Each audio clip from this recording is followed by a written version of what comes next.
Hello guys, andito kami ngayon sa hospital ng Malabon. Yan o, yung bagong gawa na hospital.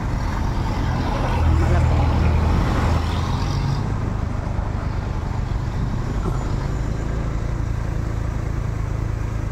Diba?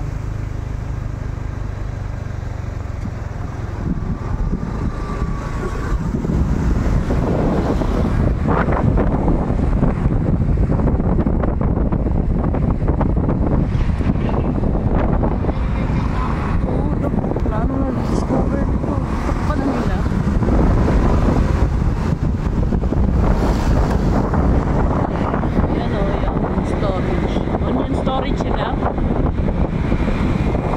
Yan yung onion storage. Ano nila, baka ano na nila nito. Gagawin na nila. Valenzuela location. Bakit sa Valenzuela na to lang?